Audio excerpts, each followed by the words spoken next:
En las montañas de Tennessee de 1877, donde los valles son tan profundos que los gritos se pierden en la niebla de la montaña, había un lugar llamado Cutter's Gap, un pueblo de apenas 120 habitantes, diseminados en granjas tan remotas que el mal pudo prosperar durante 14 años sin ser detectado. La historia que estoy por narrar involucra a unas hermanas que se vengaron de su propio padre, encadenándolo en un sótano bajo sus pies. Pero, ¿qué impulsó a estas chicas a cometer tal acto? En enero de ese año, un topógrafo federal se refugió en una tormenta de nieve y escuchó gritos masculinos bajo el suelo, mientras tres hermanas imperturbables le servían pan de maíz como si nada estuviera fuera de lugar. Lo que encontraron en ese sótano haría palidecer al policía más veterano, pero lo que descubrieron, diarios enterrados, escrituras enloquecidas y testimonios de aquellos que se negaron a hablar, revelaron un horror que hizo que la venganza de las hermanas pareciera casi misericordiosa en comparación. ¿Cómo se convierte en un monstruo un patriarca de la montaña? ¿Qué motiva a unas hijas a encerrar a su padre? ¿Y qué verdad, ahogada en 127 páginas de desesperación, finalmente logró justicia después de casi 15 años de agonía? La respuesta desafiará todo lo que sabes sobre la familia, la fe y las cosas horribles que la gente hace cuando la ley no puede alcanzarlos. Dime en los comentarios desde dónde lo miras. Y si eres lo suficientemente valiente para este viaje, suscríbete para no perderte relatos que exploran los rincones más oscuros de la naturaleza humana. El 23 de enero de 1877, se desató la peor tormenta de nieve que había azotado el este de Tennessee en 30 años. El topógrafo federal de 29 años, Nathaniel Hobbs, lejos de casa en Massachusetts, se perdió en la ventisca mientras inspeccionaba los límites de la tierra en el valle de Sequatchie. La temperatura había descendido a 6 bajo cero y su caballo se había cojeado 3 millas atrás, cuando divisó humo que se elevaba desde un valle al que solo se podía llegar a través de un desfiladero entre riscos calizos. Lo siguió como un hombre que sabe que morirá congelado si no llega a un refugio en una hora. Lo que descubrió, en cambio, lo atormentaría para siempre e iniciaría una investigación que revelaría uno de los secretos familiares más oscuros de Tennessee. La granja Bird se erguía en un claro rodeado de árboles tan espesos que el mediodía parecía un crepúsculo. La cabaña parecía en buen estado, con una chimenea de piedra humeando y un granero que indicaba ganado de trabajo. Hobbs registró más tarde en su informe oficial que su primera impresión fue de inesperada organización doméstica para un lugar tan remoto. Llamó a la puerta de roble, ya ensayando su petición de refugio. La puerta se abrió para dejar paso a 3 mujeres de unos 20 años, ataviadas con vestidos de percal limpios, pero remendados y el cabello recogido al modo de las mujeres de la montaña. La mayor, de 26 años y quien más tarde sería conocida como Mercy Bird, le sonrió con una inquietante serenidad y lo invitó a entrar sin vacilar. Hobbs anotó en su cuaderno de topografía esa noche que algo en su forma de hospitalidad inmediata le había parecido erróneo, aunque no podía precisar el motivo. El interior era cálido, limpio, y olía a pan de maíz horneándose. Las 3 hermanas se movían por la cocina con eficiencia ensayada, sirviéndole un puesto en la mesa. Entonces lo oyó, una voz de hombre que gritaba bajo sus pies. No eran palabras, sino gruñidos guturales de agonía que detuvieron a Hobbs con la mano a mitad del pan de maíz que le habían colocado delante. Los gritos siguieron durante 30 segundos tal vez, y luego se convirtieron en sollozos, y luego en silencio. Hobbs observó a las 3 mujeres. Siguieron en lo suyo como si nada hubiera pasado. La mayor de las hermanas, Mercy, lo miró a los ojos y dijo, con la voz plana, «Es solo papá, está enfermo». Hobbs preguntó qué le había pasado a su padre. Temperance, de 23 años, y cojeando notablemente por un pie sambo, simplemente dijo, «Lo están cuidando». La menor, Clarity, de 13 años, pero que aparentaba más por lo que había pasado, no dijo nada. Cuando Hobbs preguntó si su padre necesitaba un médico, Mercy respondió con una exactitud escalofriante. «Ha tenido 14 meses para decidir si necesita algo. Le preguntaremos de nuevo mañana». Los gritos volvieron a comenzar en esa noche interminable. Hobbs declaró más tarde en su declaración que escuchó cadenas arrastrándose por la piedra, súplicas ahogadas como oraciones, y una vez, un hombre gritando versículos de la Biblia con desesperación salvaje. Cuando los ruidos se hacían demasiado fuertes, Las hermanas cantaban himnos a tres voces, alzando sus voces para ahogar lo que estuviera ocurriendo en la oscuridad de abajo. Hobbs anotó en su informe topográfico oficial que fingió quedarse dormido mientras memorizaba cada detalle de la cabaña, especialmente una trampilla en la esquina de la cocina cubierta por una alfombra tejida. Se fijó en cómo las hermanas se movían alrededor de ese punto con precisión sin pisarlo, como si la costumbre las hubiera adiestrado en evitar el lugar preciso de lo que estaba debajo. Cuando llegó la mañana, Hobbs les agradeció su hospitalidad con una cortesía que apenas disimulaba su horror. Mercy lo acompañó hasta la puerta y le dijo algo que él repetiría en la corte 14 meses después. Parece un buen hombre, señor Hobbs. Los hombres buenos a veces hallan lo que no buscan. Estaremos aquí. Cuando vuelva... El viaje de 23 millas de regreso al fuerte más cercano le llevó a Hobbs 2 días a través de la nieve que se acumuló hasta 4 pies en algunos lugares. Acudió directamente a la oficina del alguacil federal en Knoxville en lugar de a las autoridades locales, diciendo más tarde que pensó que la gente de la montaña no haría nada al respecto. El subalguacil de los Estados Unidos, Owen Guthrie, de 41 años, y ex caballero de la Unión que conocía las montañas de Tennessee como la palma de su mano, escuchó el relato de Hobbs con la calma de un hombre que había visto demasiado mal como para descartar nada como imposible. Los archivos de Guthrie decían que se había hecho una reputación por perseguir casos en lugares tan aislados, que otros policías no se molestarían en ir tan lejos, o que estaban demasiado inmersos en las formas de vida de las montañas para investigarlas. Le hizo 3 preguntas a Hobbs. ¿Estaban las mujeres en peligro? ¿Estaba vivo el hombre del sótano? ¿Podría Hobbs llevarlo de vuelta al lugar? Cuando Hobbs respondió sí, sí y sí, Guthrie comenzó a reunir provisiones para una expedición de investigación a 47 millas del asiento del condado más cercano, donde la ley de Tennessee apenas se extendía y los asuntos familiares eran intocables. 3 semanas antes de que el tiempo estuviera lo suficientemente despejado como para viajar de regreso a Cutter's Gap. Mientras tanto, Guthrie rastreó a la familia Bird a través de los registros de tierras del condado y habló en voz baja con las pocas personas de la montaña que llegaban al pueblo a comprar provisiones. Lo que aprendió implicó a una familia que se había aislado de la sociedad tras la muerte de la matriarca Abigail Bird en 1863. Ezekiel Moray Bird, de 52 años, una vez conocido como Hermano Ezequiel, predicador en reuniones de oración dominicales y consejero informal en conflictos. Tras la muerte de su esposa en el parto, había cerrado su casa a las visitas y prohibido a sus 4 hijas acudir a las reuniones del pueblo. Los vecinos lo atribuyeron al dolor, pero no era raro en las familias de la montaña, celosas de su intimidad. Nadie había visto a ninguna de las hijas Bird en la ciudad en más de 10 años. Nadie lo había considerado lo suficientemente raro como para investigarlo.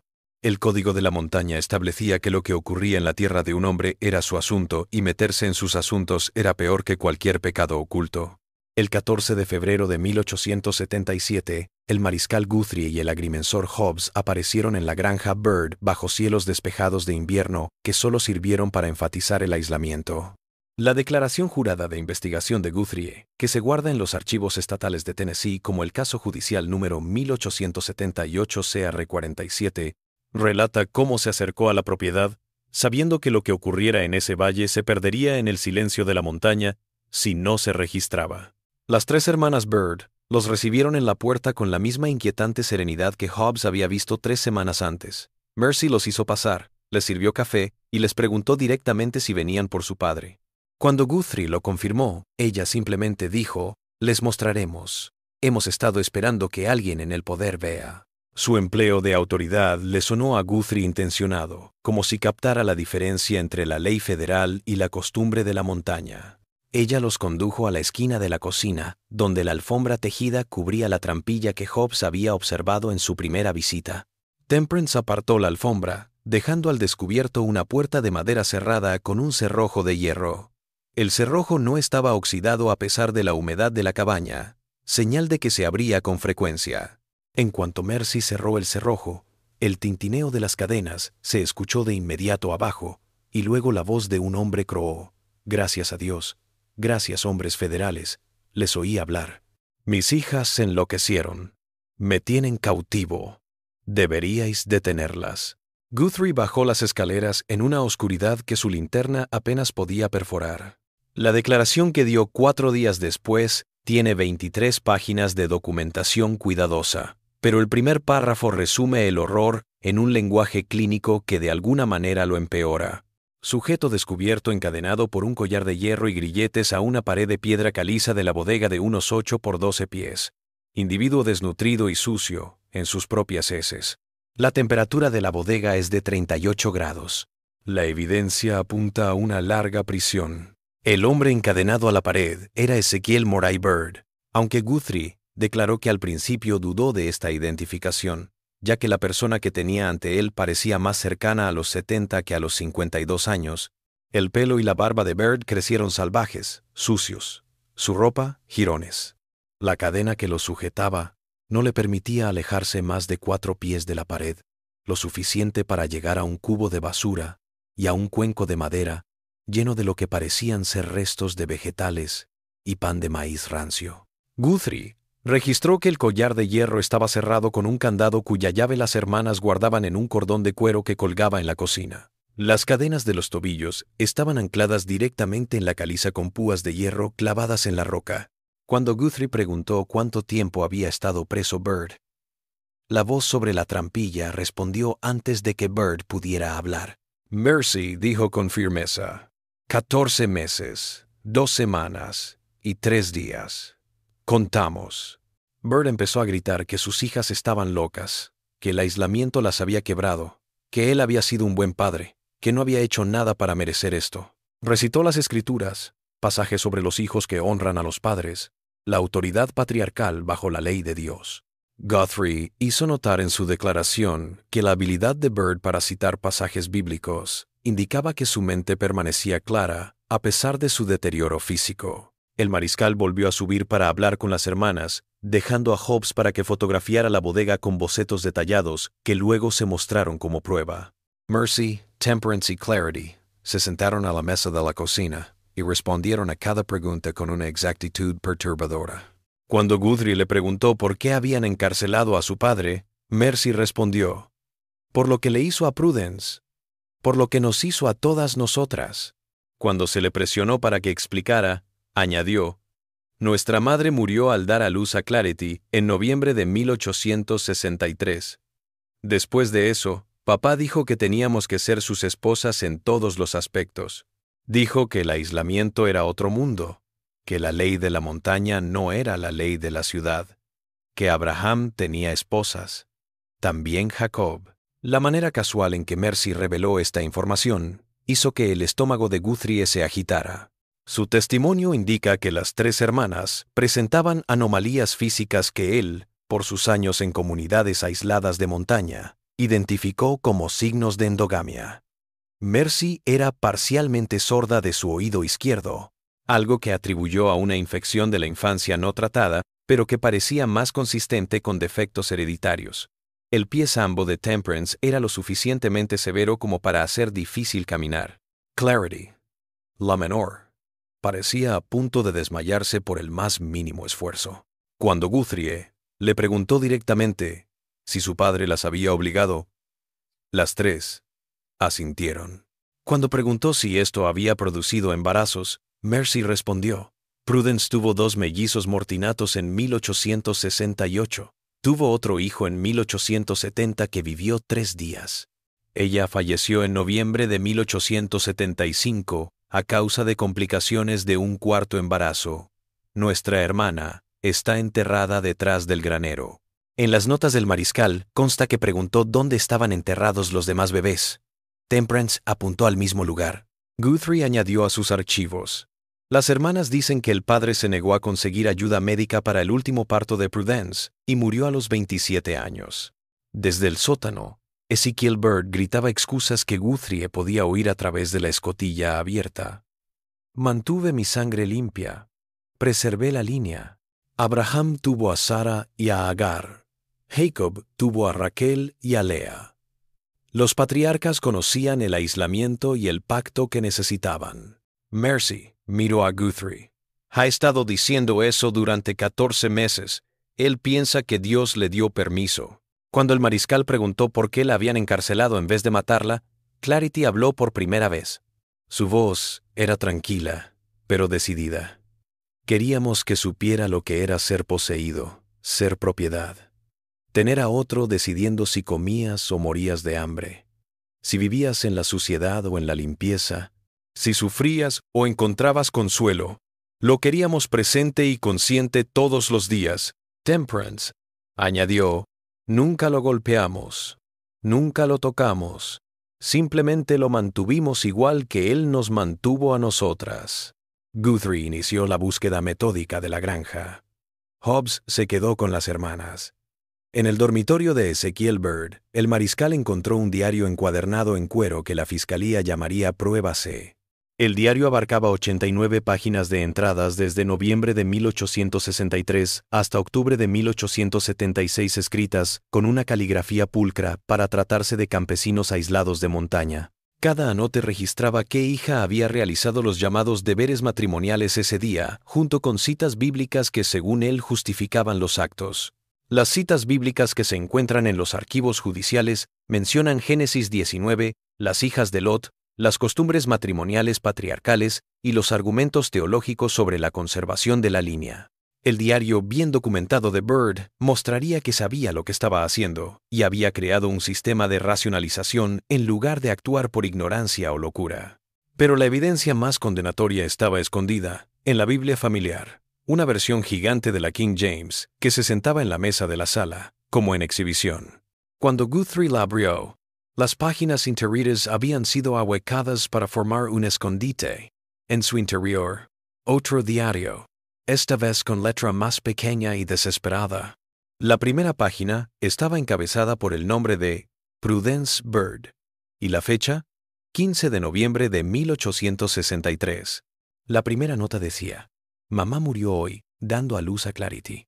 Papá dice que estamos solas. Dice que debo reemplazar a mamá en todo. Tengo 11 años. No sé a qué se refiere. Las manos de Guthrie temblaron al hojear el libro, al darse cuenta de que tenía en sus manos un mensaje del más allá. El diario de Prudence Bird tenía 127 páginas de notas meticulosas que detallaban 12 años de abuso.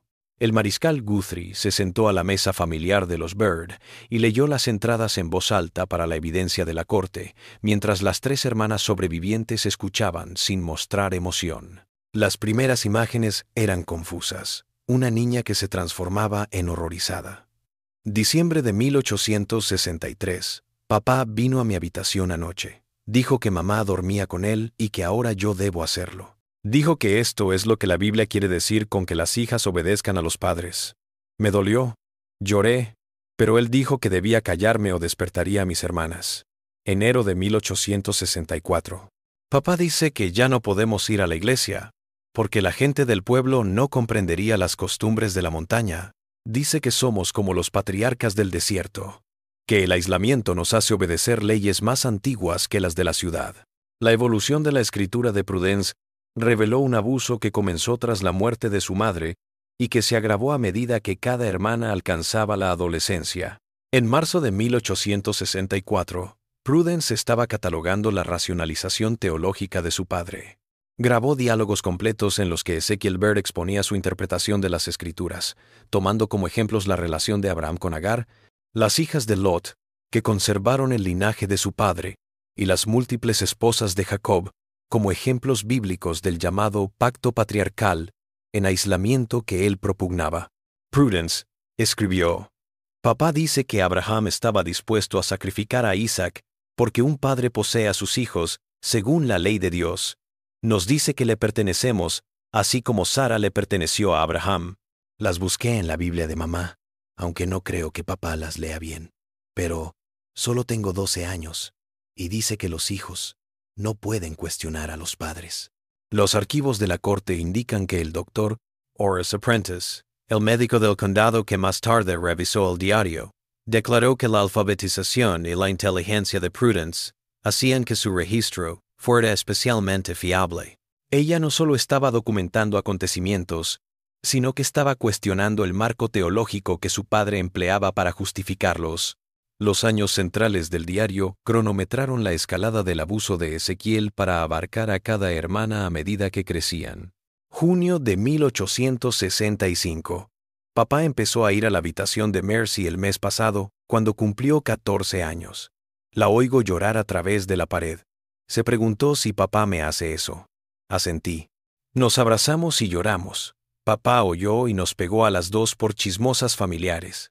Dijo que si volvía a mencionar esto, nos encadenaba en el sótano. Agosto de 1867.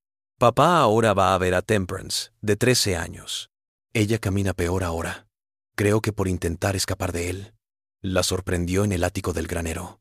No se nos permite hablar de lo que ocurre, pero todas sabemos que estamos atrapadas. Las entradas mostraron que Ezequiel impuso el silencio a sus hijas, aislando a cada una en su sufrimiento y manteniendo el control con amenazas de castigo físico y temor religioso. El diario de Prudence de sus propios embarazos proporcionó evidencia médica que sería vital para la fiscalía. Noviembre de 1867. Mis reglas han cesado. Tengo 19 años. Creo que estoy embarazada. Papá dice que es una señal de que Dios bendice los caminos de la familia, que el niño será limpio y bendecido. Estoy aterrada.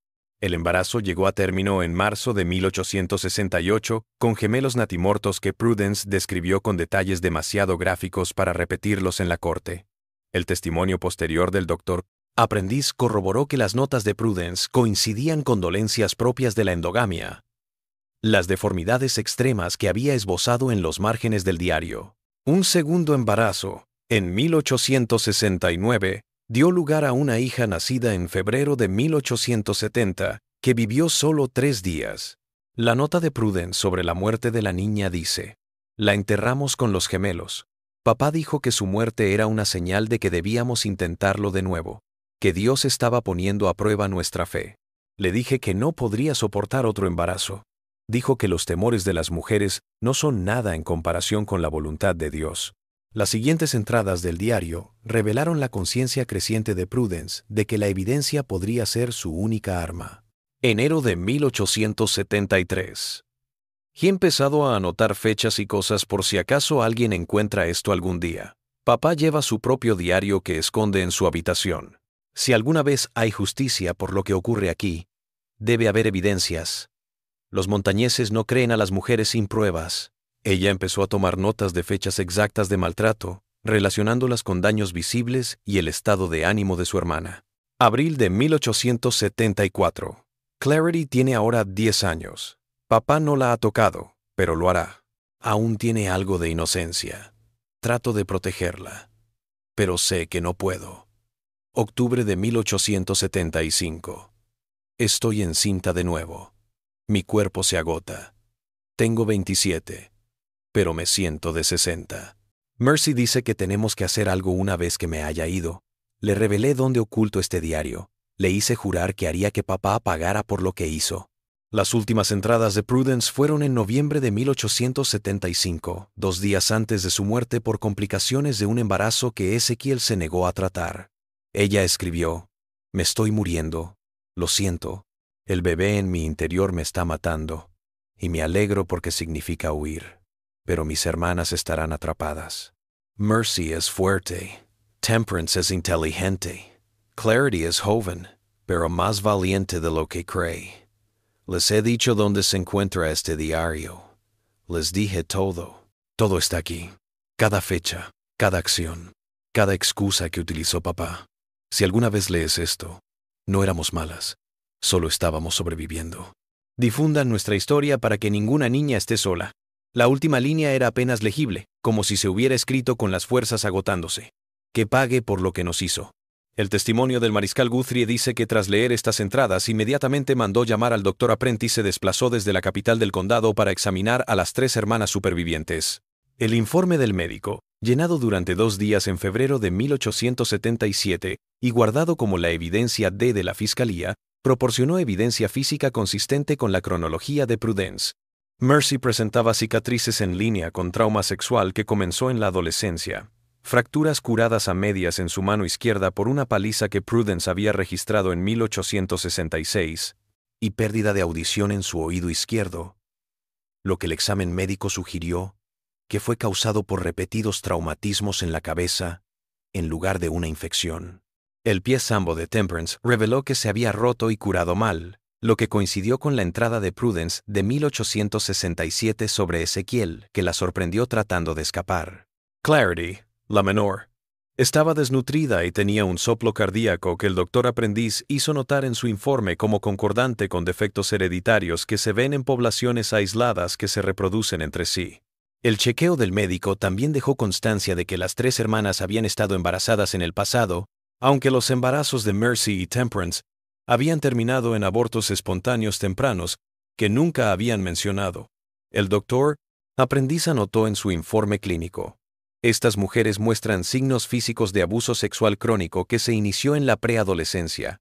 Las condiciones hereditarias en las 3 hermanas indican un efecto genético de endogamia. Su estado mental es traumático, no de locura. Muestran buena memoria, pensamiento lógico y respuesta emocional a situaciones extremas. Son víctimas que sobrevivieron con gran resiliencia, no perpetradoras por defecto mental. Este testimonio médico sería crucial en caso de ir a juicio, ya que determinó que las hermanas habían reaccionado conscientemente a situaciones insoportables en lugar de sufrir de locura o maldad. La búsqueda de Guthrie se amplió para encontrar testigos que pudieran confirmar la cronología del diario. Localizó a Bethany Crockett, la partera que había atendido los abortos fallidos de Prudence en 1868 y 1870. Crockett, ahora de 52 años, se negó a hablar con el mariscal, invocando el código de la montaña sobre la privacidad familiar. Fue solo cuando Guthrie le mostró extractos del diario de Prudence que se derrumbó y admitió lo que había visto y fingido no notar.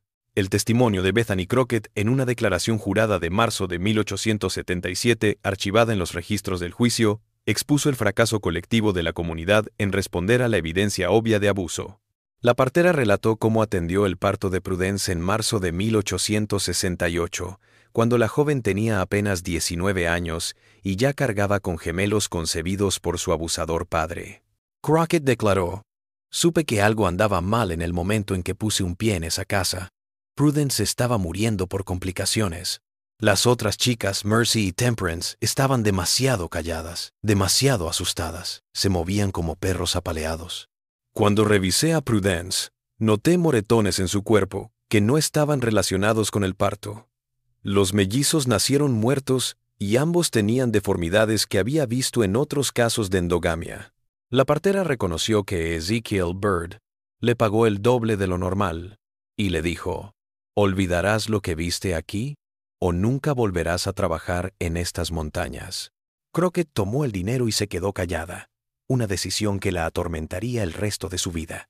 La partera regresó en febrero de 1870 para el segundo parto de Prudence, una hija que vivió solo 3 días antes de morir, por lo que Crockett identificó como defectos cardíacos congénitos relacionados con la endogamia. Describió a la niña en su declaración con una precisión clínica que hizo que el horror fuera peor. La niña tenía una válvula cardíaca defectuosa, ojos muy separados, dedos que no se desenrollaban. Yo sabía lo que era. Lo había visto antes en familias aisladas de las montañas donde los primos se casaban con las primas durante generaciones, pero esto era otra cosa. Esto era un padre y una hija. Observé a esa bebé pelear por respirar durante 3 días mientras Ezekiel Bird rezaba por ella, llamando a su muerte la prueba de Dios de su fe. Cuando Prudence le suplicó a Crockett que las liberara, que le dijera a alguien lo que estaba pasando, la partera se negó. Ella declaró: «Me dije a mí misma que no era de mi incumbencia meterme en asuntos familiares. El código de la montaña decía que no se parte una familia aunque esté mal. Le robé el dinero de nuevo. Dejé a esas chicas sufrir. Voy a rendir cuentas a Dios por esa cobardía». Con el testimonio de Crockett, que creó un precedente de conocimiento comunitario y silencio intencionado, el mariscal Guthrie se enfocó en descubrir cómo las hermanas habían logrado darle la vuelta a su agresor. Mercy Bird dio una descripción completa que Guthrie dictó durante 6 horas de interrogatorio a fines de febrero de 1877. Ella relató que tras la muerte de Prudence en noviembre de 1875, las 3 hermanas supervivientes celebraron un consejo en el granero donde su padre no podía oírlas. Temperance relató la reunión de planificación en su propia declaración. Sabíamos que Clarity sería la siguiente. Tenía 12 años y papá la miraba como nos había mirado a cada una de nosotros antes de empezar. No podíamos dejar que la muerte de Prudence fuera en vano. Ella lo grabó todo para tener pruebas. Decidimos que papá debía saber lo que era ser poseído, ser propiedad, no tener control sobre su cuerpo, su vida. Las hermanas estuvieron casi un año planeando su venganza con una exactitud que reveló mentes claras y determinación. Mercy dijo que tenían que esperar a estar seguras de su método y tiempo. No podían matar a su padre directamente. Eso conllevaría consecuencias legales inmediatas, sin posibilidad de revelar sus delitos. Lo querían vivo para que pagara por sus crímenes, pero también querían que sintiera la impotencia que él les había hecho sentir. Octubre de 1876 fue el aniversario del último embarazo de Prudence, el que la mató. Las hermanas habían elegido la fecha a propósito. Temperance había estado estudiando el jardín de hierbas de su madre, reconociendo plantas que Abigail Bird les había mostrado antes de morir. La dedalera crecía silvestre al lado del arroyo. Su madre les había advertido que podía curar en pequeñas dosis o matar en dosis mayores. Temperance declaró: «Dosifiqué la cantidad suficiente para dejar a papá inconsciente, pero no para matarlo. Lo queríamos enterado de lo que estaba pasando. La muerte habría sido una misericordia, no se merecía eso». La noche del 28 de octubre de 1876, como de costumbre, las hermanas prepararon la cena de su padre. Mercy añadió té de dedalera a su café, endulzándolo con miel de sus abejas para enmascarar el sabor amargo. Ezekiel Bird se alimentó mientras leía las escrituras en voz alta, como era su costumbre, sermoneando a sus hijas sobre la obediencia y la autoridad patriarcal. A los 20 minutos empezó a dar señales de estar bajo el influjo de la droga. Mareos, confusión, arrastrando las palabras. Clarity declaró haber visto a su padre darse cuenta de que algo andaba mal. Nos miró y dijo: «¿Qué hicieron?» Mercy le dijo: «Lo que nos enseñaste». Obedecimos. Intentó levantarse y cayó. Lo atrapamos antes de que cayera al suelo, no por amor, sino porque lo queríamos despierto para lo que teníamos que hacer. Las hermanas arrastraron a su padre semiconsciente por el suelo de la cocina hasta la trampilla del sótano. Las tres juntas no pesarían ni 300 libras. Ezekiel Bird pesaba casi 200 libras. Le llevó casi una hora arrastrar su cuerpo por las escaleras hasta el sótano, las mismas cadenas con las que Ezekiel las había amenazado toda su vida. Las colgaba en el granero. A veces las traía a la casa para mostrar lo que pasaría si alguna vez desobedecían o intentaban escapar. Mercy relató cómo habían diseñado el sistema de sujeción. Sabíamos cuánto podía moverse. 4 pies de la pared. Lo suficiente para llegar a un bote de basura y un tazón de comida. Lo suficiente para acostarse o ponerse de pie, pero no lo suficiente para llegar a la escalera o intentar escapar. Le pusimos el collar de hierro con el que nos había amenazado durante años. Anclamos las cadenas de los tobillos en la caliza con sus propias herramientas de herrería. Cuando Ezekiel volvió en sí horas más tarde y comenzó a gritar, las hermanas estaban sentadas en la mesa de la cocina justo encima del sótano, devorando la comida que habían drogado. Temperance declaró que habían hablado de qué diría cuando despertara. Se quedaron callados. Queríamos que experimentara lo que habíamos experimentado. El horror de saber que nadie vendría a ayudarte, que rogar no hacía diferencia, que la persona que tenía tu vida en sus manos no tenía piedad. Durante 14 meses, 2 semanas y 3 días, las hermanas Bird retuvieron a su padre en cautiverio con una diligencia que revelaba una justicia premeditada, no una furia impulsiva. Lo alimentaban una vez al día con las mismas raciones que él les había dado en sus castigos cuando se portaban mal: pan duro, sobras de vegetales, agua. Mercy anotó cada comida, creando un registro del diario de abuso de su padre. Ella declaró: «Queríamos evidencia de que lo mantuvimos vivo a propósito. Esto no fue asesinato, fue prisión.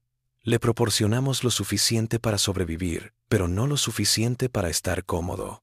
Las hermanas vaciaban su cubo de basura 2 veces por semana, dejándolo en un ambiente cada vez más sucio entre limpiezas. No le dieron mantas en pleno invierno en la bodega, porque nunca se preocupó por el confort de nadie.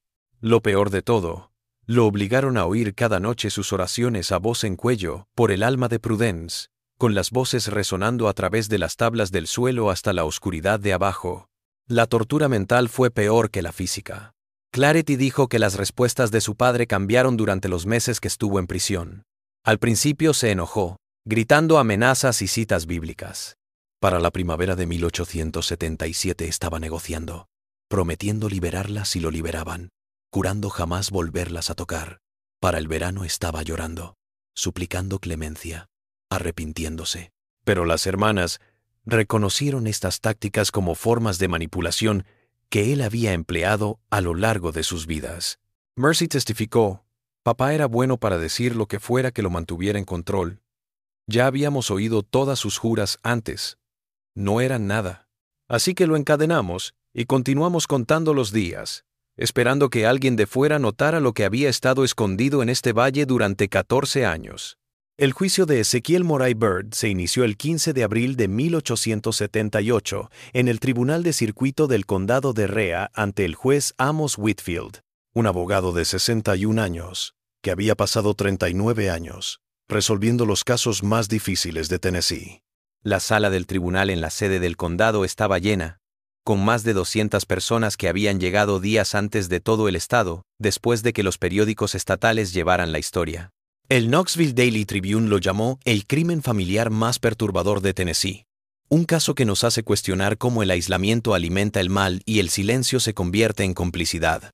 Ezekiel Byrd se sentó en la silla del acusado con la ropa limpia que le había dado la cárcel del condado. Parecía una persona completamente diferente de la criatura demacrada que el mariscal Guthrie había descubierto en el sótano 15 meses atrás.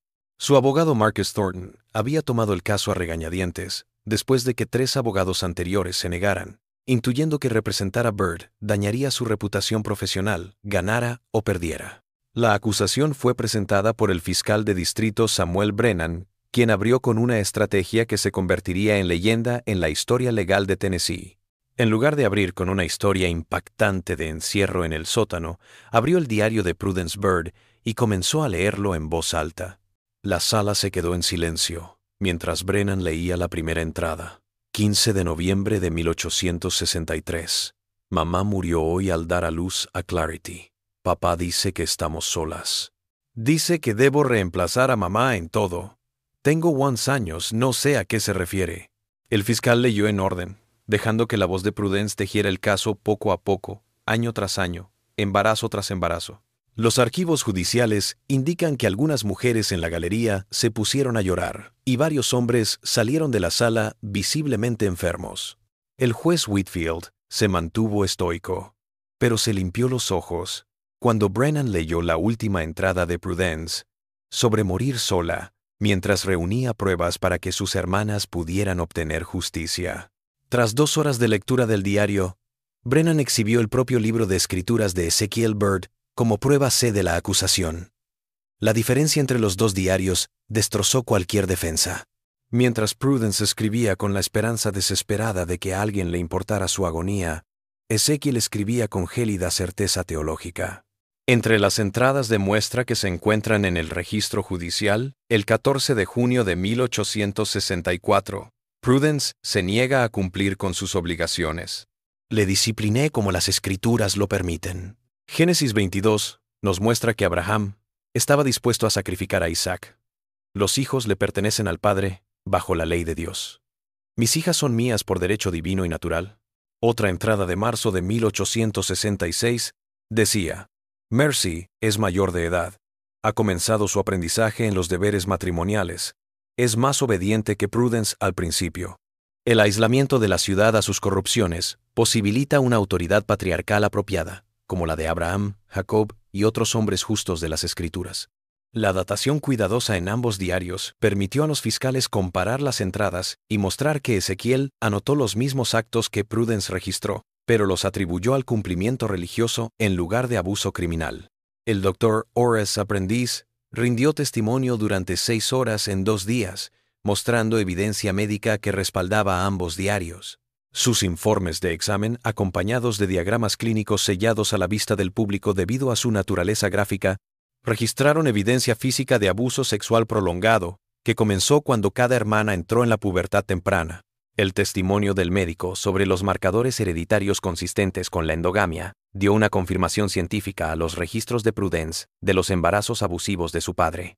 Cuando el abogado defensor Thornton trató de impugnar la validez de la evaluación médica del abuso histórico, el doctor Aprendiz respondió con una exactitud mortal. Señor, he ejercido la medicina durante 25 años en el Tennessee rural. Sé lo que es la miseria, lo que son los accidentes, lo que son las naturalezas hereditarias. Lo que registré en mi análisis de las hermanas Bird fue un trauma sistemático que coincidió con su testimonio y el registro escrito de Prudence. La evidencia es innegable. El testimonio del mariscal Guthrie proporcionó la cronología de la investigación y la cadena de evidencia. Su declaración de 23 páginas, leída en la corte durante 4 horas, detalló el descubrimiento de Ezequiel en el sótano, el descubrimiento de los 2 diarios, el interrogatorio de las hermanas y la recolección de evidencia física, incluidas las cadenas, el candado y las fotografías del sótano. El abogado defensor Thornton trató de desacreditar la investigación, diciendo que Guthrie era un agente federal que se entrometía en asuntos familiares estatales, pero el juez Whitfield lo detuvo en seco. El consejero observará que el incesto, la violación y el abuso de menores son delitos en virtud de la ley de Tennessee, ya sea que ocurran en valles de montaña aislados o en los escalones del juzgado. La autoridad federal del mariscal Guthrie no afecta la evidencia que reunió. Haga su siguiente pregunta o siéntese. La reprimenda dejó en claro que el juez no toleraría el relativismo cultural como excusa para el mal documentado. La mayor movida de la fiscalía vino cuando introdujo las cadenas como evidencia física. Los registros judiciales muestran que el 19 de abril, el cuarto día del juicio, los alguaciles trajeron el collar de hierro, los grilletes y las cadenas a la sala del tribunal, y los colocaron sobre una mesa, frente al jurado. El ruido del acero contra la madera resonó en la habitación. Brennan le rogó al jurado que revisara la evidencia, los desgastes en las cadenas por 14 meses de uso, el óxido por la humedad del sótano, el candado que había mantenido a Ezequiel cautivo. El fiscal luego llamó al propio Ezekiel Bird al estrado, una medida audaz que reveló la confianza de Brennan en la fuerza de la evidencia documental. Bajo juramento, a Ezequiel se le preguntó si reconocía las cadenas. Confirmó que eran suyas, almacenadas en su granero para ganado y equipos. Cuando le preguntaron si estas eran las cadenas con las que lo encadenó en su sótano, también lo confirmó. Entonces Brennan hizo la pregunta que sellaría su destino. Señor Bird, ¿alguna vez amenazó a sus hijas con estas cadenas antes de que ellas se las pusieran a usted? Ezekiel Bird cometió el error mortal de la honestidad. Tal vez pensó que reconocer las amenazas era menos dañino que las otras denuncias en su contra. Tal vez no notó nada de malo en amenazar a sus hijas para que obedecieran. Él respondió, un padre puede castigar a sus hijos. Les mostré las cadenas para que aprendieran lo que cuesta la desobediencia. Como dice Proverbios, el que retiene la vara, odia a su hijo. Les estaba inculcando un respeto reverente a la autoridad paterna. Brennan dejó que la respuesta se sentara en la habitación antes de hacer su pregunta de seguimiento. Entonces, cuando sus hijas lo encadenaron en ese sótano, ¿le estaban dando la misma lección que usted les dio sobre causa y efecto, sobre autoridad? La defensa se opuso de inmediato, pero fue rechazada. El daño estaba hecho. El jurado había escuchado a Ezequiel confesar que las mismas herramientas de su prisión eran las que él había usado para aterrorizar a sus hijas durante años. Las víctimas solo habían usado las armas del abusador en su contra. La defensa se vino abajo cuando Thornton llamó a testificar a Ezequiel para dar su propia versión de los hechos. El abogado tal vez esperaba un patriarca incomprendido, cuyas acciones surgieran de la convicción religiosa y el aislamiento en lugar de la intención criminal. Pero el testimonio de Ezequiel no mostró arrepentimiento, sino una firme convicción de su propia justicia. Cuando le preguntaron cómo era su relación con sus hijas tras la muerte de su esposa, Ezequiel respondió, la Biblia dice que el hogar de un hombre es suyo. Tras la muerte de Abigail, mis hijas ahora eran mías en todos los aspectos. Les enseñé obediencia, disciplina y el lugar de las mujeres bajo la autoridad patriarcal, tal como la vivieron Abraham, Isaac y Jacob. Cuando se le preguntó directamente por el abuso sexual a sus hijas, respondió, eran mías, y podía hacer con ellas lo que quisiera. El aislamiento de los pueblos viciosos nos mantenía en leyes más antiguas y limpias. Mantuve nuestra descendencia como los patriarcas. El juez Whitfield interrumpió en este punto, preguntando directamente, Señor Bird, ¿Está invocando castigo divino por abusar de sus hijas desde que eran niñas? La respuesta del acusado quedó asentada en autos. No fue violación, señoría. Fue un pacto patriarcal. Me pertenecen por derecho divino y natural. Todo lo que hice fue por mantener la limpieza y el orden familiar adecuado. El rostro del juez, que la prensa calificó de furia contenida, se ensombreció. Dejó que el testimonio siguiera solo el tiempo suficiente para que Ezequiel se condenara a sí mismo. Cuando le preguntaron por la muerte de Prudence, Bird no se inmutó. Los débiles no sobreviven al parto. Esta es la ley de la naturaleza. Su muerte fue la voluntad de Dios, no mía. Cuando se le preguntó si se arrepiente de algo, respondió: no me arrepiento de nada, solo de que mis hijas me traicionaran y de que el gobierno federal se metiera en asuntos familiares que no le competen.